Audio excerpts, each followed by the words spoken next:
Everyone, I welcome you all in this online platform by Alliance IAS Academy regarding the current affairs of 2021. And here we discuss the current affairs in the form of MCQs. So I wish you all a very good luck for today's session. Start with our very first question. Let's start it. So Atchison Committee for Civil Services Reforms in the pre-independence era was formed by. सो आपके options हैं ए कॉन्वोलिस, B Wellesley, सी लिटन या फिर D Dufferin. आपको यहाँ पे बताना है कि एचिसन कमेटी किसने बनाई थी।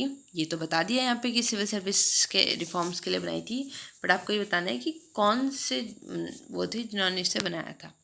सो देखते हैं इसका आंसर क्या है। ज़्यादातर आप लोगों को इसका आंसर पता होगा क्योंकि एक तो बहुत फेमस कमेटी है, ये सिविल सर्विस से रिलेटेड है, ऊपर से प्री इंडिपेंडेंट हिस्ट्री का बहुत इंपॉर्टेंट पार्ट हो जाती है।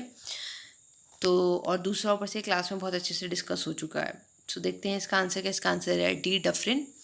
तो आपका 1886 में ये कमेटी बनी थी और ये आपके डफरिन ने बनाई थी क्योंकि जो भी सिविल सर्विसेज से रिलेटेड जितनी भी प्रॉब्लम्स थी इंडिया की, उनको एड्रेस करने के लिए ये आपकी कमेटी बनाई गई थी।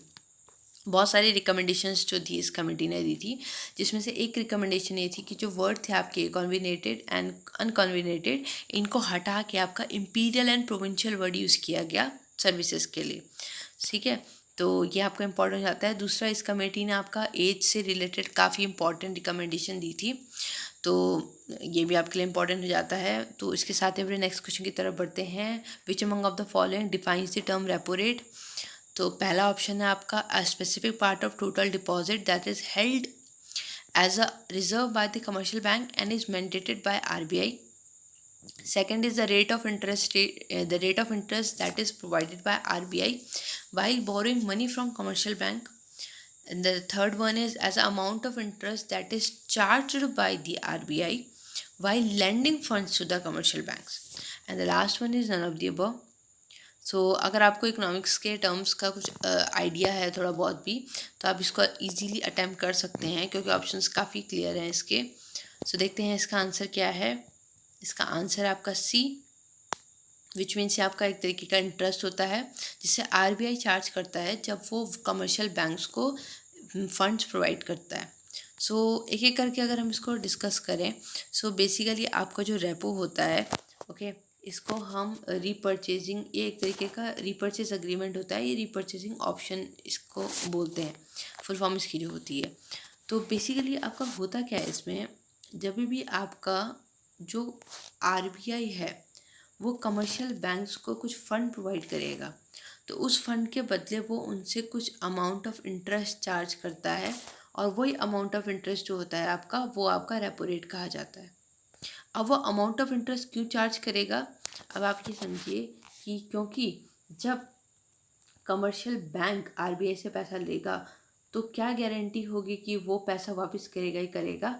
गारंटी ये होगी कि कमर्शियल बैंक अपनी सिक्योरिटीज़ को आरबीआई के पास रखेगा, और जब वो सिक्योरिटीज़ रखेगा तो वो वहाँ पे एक एक रीपर्चेजिंग अग्रीमेंट साइन करता है आरबीआई के साथ, जहाँ पर वो ये बोलेगा कि हम ये सिक्योरिटीज़ को एक स्पेसिफिक डेट पे प्री डिटरमाइंड प्राइस, जो प्राइस वहाँ पे अग्रीमेंट में बताया गया है, उसी प्राइस पे हम अपनी सिक्योरिटीज़ को ख़रीदेंगे। सो इस तरीके के उस पर जो इंटरेस्ट आपको लग रहा है आपका, वो आपका रेपो रेट कहा जाएगा। याद रखिए यहाँ पे ये आपका इम्पॉर्टेंट हो जाता है। अगर हम ऑप्शंस में वापस देखें तो आपका पहला वाला तो दूर दूर से कहीं रेपो रेट की डेफिनेशन में नहीं आएगा, क्योंकि रिजर्व्स की बात, जो आपके डिपॉजिट्स का एक स्पेसिफिक पार्ट होता है जो आरबीआई मैंडेट करेगा कमर्शियल बैंक को रखना ही रखना होता है, उसकी बात कर रहे हैं। दूसरा ऑप्शन जो था ये आपका रिवर्स रेपो रेट का डेफिनेशन है, तो इसलिए नहीं होता है। सो आई होप आपको रेपो रेट समझ आया हो। अगर मैं इसको एक बार फिर से समझाऊँ क्योंकि ये बहुत इंपॉर्टेंट टॉपिक है, तो जब भी आरबीआई कमर्शियल बैंक्स को फंड्स प्रोवाइड करेगा वो उनसे कुछ इंटरेस्ट चार्ज करेगा, और क्यों इंटरेस्ट चार्ज करेगा, और यहाँ पे वो एक रीपर्चेज अग्रीमेंट साइन करेगा बैंक के साथ कि जिसमें वो सिक्योरिटीज़ को रिपर्चेज करने का यहाँ पे अग्रीमेंट होगा वो। ठीक, अब ये रेपो रेट इतना इंपॉर्टेंट क्यों हो जाता है। बेसिकली ये जो रेपो रेट होता है ना, ये आपका इकॉनमी को इफ़ेक्ट करता है। तो जैसे इसमें ये कह रहे हैं कि any changes in repo rate directly impact the economy. किस तरीके से करेगा? अगर रेपो रेट डिक्रीज होगा तो आपकी इकोनॉमी को हेल्प होगी। ओके, जितना ज़्यादा रेपो रेट डिक्लाइन होगा उतना ज़्यादा लैंडिंग रेट कम होगा और ये बैंक्स के लिए ये बेनिफिशियल होगा बोरोवर्स के लिए। अब इसे समझते हैं एक एग्जाम्पल से। सो मान लीजिए आपका है बैंक ए, ओके, और इनको फंड्स चाहिए आरबीआई से, ठीक। तो अब क्या करेगा बैंक के, क्या करेगा बैंक के ने अपनी सिक्योरिटीज़ दी, आरबीआई सिक्योरिटीज़ रखी, ओके, अपना रिपर्चेज एग्रीमेंट साइन किया और आरबीआई ने बैंक को फंड्स प्रोवाइड करे। इसमें क्या होगा कि बैंक जो है आरबीआई को जो रेपो रेट डिफाइंड है उस पर इंटरेस्ट पे कर रहा है, जो रेपो रेट पर आपका इंटरेस्ट पे करेगा बैंक आरबीआई को, ठीक। अब यहाँ पे समझिए कि अगर ये आरबीआई इस रेपो रेट को बढ़ाता है, मतलब ज़्यादा रखता है, मान लीजिए आरबीआई इस रेपो रेट को 10% रख लेता है, मैं बस एग्जांपल दे रही हूँ 10%, ओके। मान लेते हैं आरबीआई इसको 10% रख लेता है, तो अगर बैंक के पास 100 रुपये थे, ठीक है, तो जिसमें से 10 रुपये तो आरबीआई के पास चले गए, तो अब बैंक के पास कितने रुपये बचेंगे? बैंक के पास आपके सिर्फ 90 रुपीज़ बचेंगे बोरोवर्स को देने के लिए। मतलब जो कॉमन पब्लिक है उसके लिए बैंक को लेंड करने के लिए सिर्फ 90 रुपीज़ बचेंगे, ठीक है। तो अब ये क्या है, ये 90 रुपीज़ बच रहे हैं। अब इसे समझिए कि फिर दूसरी कंडीशन लेते हैं। अब क्या हुआ कि जो आपका क्या हुआ कि आपका आरबीआई था, फिर से ले लेते हैं, फिर से आपका बैंक ए था, ओके। अब इस बैंक को फिर से फंड चाहिए, ओके। इसने आरबीआई ने इसको फंड्स दिए, सबने सिक्योरिटीज़ दी, यहाँ पे रेपो रेट पे इंटरेस्ट पे कर रहा है। अब आरबीआई ने क्या करा, ये रेपो रेट को कम कर दिया, मान लेते हैं एग्जांपल 4% रख दिया, ठीक। तो मतलब 100 में से आपके 4% चले गए, तो इसका मतलब अब जो बैंक के पास है कितने रुपए बचे?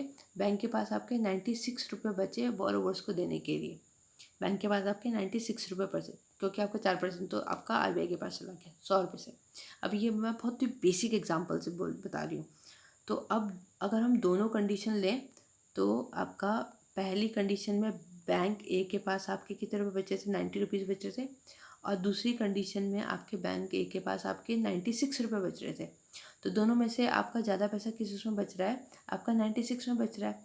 तो जब आपके पास पैसा ज़्यादा होगा, जब बैंक के पास पैसा ज़्यादा होगा, तो वो अपना जो लैंडिंग रेट है, बैंक का भी अपना लैंडिंग रेट होगा बोरोवर के लिए, तो वो अपना लैंडिंग रेट कम रखेगा।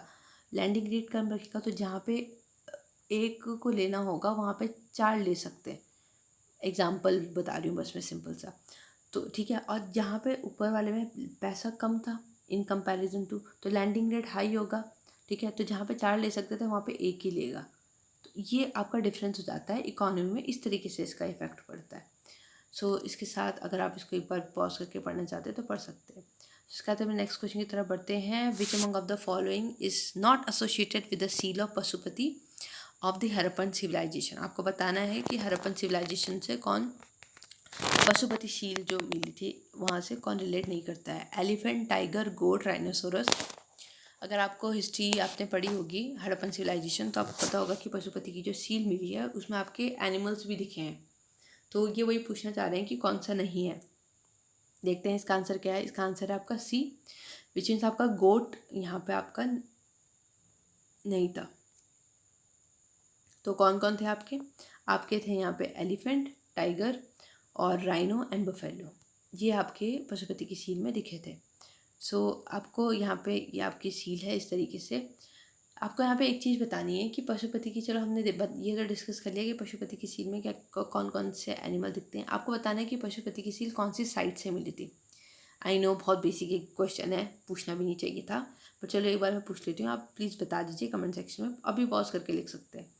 इसके साथ ही आपके लिए एक और क्वेश्चन है, आज एक एक्स्ट्रा क्वेश्चन हो जाएगा, 3 हो जाएंगे, बट इट्स फाइन, बहुत इजी क्वेश्चन है, आप बता सकते हैं। आपको बताना है कि जो फिगर जो फ़ोटोज़ आपको दिख रही हैं ये कहाँ से मिली हैं और इनके नाम क्या हैं। सो आपको ऐसा बताना है कि नाम क्या है, कहाँ से मिली है, नाम क्या है, कहाँ से मिला है, ठीक। सो इसके बाद में नेक्स्ट क्वेश्चन की तरफ बढ़ते हैं। The area known as Golan height sometimes appeared in news in the context of events related to. आपको बताना है गोलन हाइट बेसिकली कौन से एरिया से रिलेट करता है। Central Asia, middle east, south east Asia, central Africa. ये क्वेश्चन आपका 2015 में ऑलरेडी आ चुका है और ये डाला ही इसलिए ये इस सेशन स्लाइड में इससे रखी गई है ये, ताकि आपको एक आइडिया लग जाए कि इससे पहले भी हमने जितने सेशंस में इस तरीके के क्वेश्चन कवर करे हैं। सो आपके जो एग्ज़ाम के तरीके की जो अप्रोच होती है इसी तरीके की होती है, तो आपको एक आइडिया लग जाता है प्रीवियस ईयर क्वेश्चन देख के कि हाँ हम थोड़ा सही कर रहे हैं अपने लेवल पे भी, आप जिस तरीके से भी कर रहे हैं, क्योंकि मैप को रीड करने के तरीके बहुत अलग हो जाते हैं, तो इसीलिए इसका आंसर होगा, आई होप आप लोगों ने लिख दिया होगा, इसका आंसर आपका मिडिल ईस्ट। तो बहुत ही बेसिक क्वेश्चन था। तो आपका मिडिल ईस्ट आपको यहाँ पे दिख रहा होगा, ये आपको इज़राइल दिख रहा होगा आपको यहाँ पे, ओके। ये आपको यहाँ पे सीरिया दिख रहा होगा, ये आपका गोलन हाइट्स हो गया, ओके। फिर यहाँ पे आपका जॉर्डन हो गया, यहाँ पे लेबनान हो गया, इस तरीके के आपके, ये हमने इससे पहले कई बार डिस्कस किया है, तो इसको आप एक बार पॉज करके पढ़ सकते हैं, अपनी एटलस में जाके खुद एक बार मार्क कर सकते हैं। सो इसके साथ ही नेक्स्ट क्वेश्चन की तरफ बढ़ते हैं। Drake passage is found between, आपको बताना है कि इनके बीच में होता है South America and Antarctica, North America and Greenland, Africa and Europe, none of the above. So geography based question है, देखते हैं इसका आंसर क्या है। इसका आंसर होगा आपका ए, विच मीन्स आपका साउथ अमेरिका एंड अंटार्कटिका के बीच में। सो आप यहाँ पे देख ही रहे होंगे कि आपका सदर्न अमेरिकन रीजन है, ये आपका अंटार्कटिक एरिया है और ये आपका ड्रेक पैसेज यहाँ पे आपको दिख रहा है। सो इस तरीके की आपकी लोकेशन इंपॉर्टेंट हो जाती हैं। अंटार्कटिका वैसे भी आपका काफ़ी इंपॉर्टेंट सेक्शन है। सो इसके साथ ही नेक्स्ट क्वेश्चन की तरफ बढ़ते हैं। काका केलकर कमेटी रिलेट्स टू, आपको बताना है काका केलकर कमेटी किस चीज़ से रिलेटेड है। Ways and means advances, digital economy, data localization, backward classes. So देखते हैं इसका आंसर क्या होगा। इसका आंसर होगा आपका डी, बैकवर्ड क्लासेस। सो आपका जो ये आपकी पहली कमेटी थी बैकवर्ड क्लासेस से रिलेटेड जो बनी थी 1953 में। सो बेसिकली इसने अपनी 1955 में रिपोर्ट सबमिट करी थी, जिसमें इसने बताया था कि आपके 2399 बैकवर्ड ग्रुप्स हैं, जिसमें से 837 मोस्ट बैकवर्ड्स हैं। सब डिवीज़न कर दिया इन्होंने ना एक तरीके से, लेकिन आपकी गवर्नमेंट ने इनकी रिकमेंडेशंस रिजेक्ट कर दी थी। और फिर इसके बाद आपकी एक और कमेटी बनती है कि मंडल कमीशन बनती है इसके बाद आपकी। सो आपकी वो इम्पॉर्टेंट हो जाती है फिर, तो आपको पता होना चाहिए ये क्यों इम्पॉर्टेंट है। सो इसके साथ ही नेक्स्ट क्वेश्चन की तरफ बढ़ते हैं। Which among of the following is the best description of INS shrikhand which was in news recently. So guided missile stellate frigate, nuclear powered submarine, nuclear powered aircraft carrier, या फिर none of the above. सो देखते हैं इसका answer क्या होगा। इसका answer होगा आपका ए, विच मीन्स आपका ये गाइडेड मिसाइल स्टिलेट फ्रिगेट है।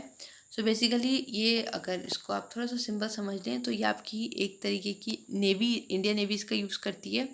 और ये स्टीलेट गाइडेड मिसाइल ये जो होते हैं ना, बेसिकली ये वाले डिवाइसेस, ये वाले क्या बोल सकते हैं इसको, ये उस तरीके के डिज़ाइंड होते हैं कि ये रडार की कैच में कम आते हैं, तो इसलिए आपके ये इस तरीके के जो आपके होते हैं वो बहुत इंपॉर्टेंट हो जाते हैं। और इसको Russian, build by Russian for Indian navy, तो ये आपका रशियन ने डेवलप किया था इंडियन नेवी के लिए। तलवार क्लास फ्रिगेट है ये, जो इंडियन नेवी जिसका यूज़ करती है। सो इसके साथ ही नेक्स्ट क्वेश्चन की तरफ बढ़ते हैं। Naseem al Bahr is a military exercise between, किन दो देशों के बीच में होती है। India Saudi Arabia, India Yemen, India Israel, none of the above. So military exercise वाले पोर्शन में हम आ चुके हैं, तो देखते हैं इसका क्या आंसर होगा। इसका आंसर होगा आपका नन ऑफ द अबव, क्योंकि ये आपका इंडिया और ओमान के बीच में होती है और वो आपके ऑप्शंस में कहीं है नहीं। सो इसके साथ ही नेक्स्ट क्वेश्चन की तरफ बढ़ते हैं। Enabling trade index released by, आपको बताना है इसको कौन रिलीज करता है। World Bank, World Economic Forum, OECD, none of the above. So trade से रिलेटेड इंडेक्स है तो इम्पॉर्टेंट हो जाता है। सो इसका आंसर होगा आपका बी, वर्ल्ड इकोनॉमिक फोरम। सो इसके साथ ही हम अपने लास्ट क्वेश्चन की तरफ बढ़ते हैं। Which among of the following slash are defining the concept of judicial activism. पहला है, it is a judicial philosophy which motivates जजेस to depart from traditional precedents in favour of progressive and new social policies, enjoins judges to use their power to correct injustice, especially when other branches of government do not act to do so.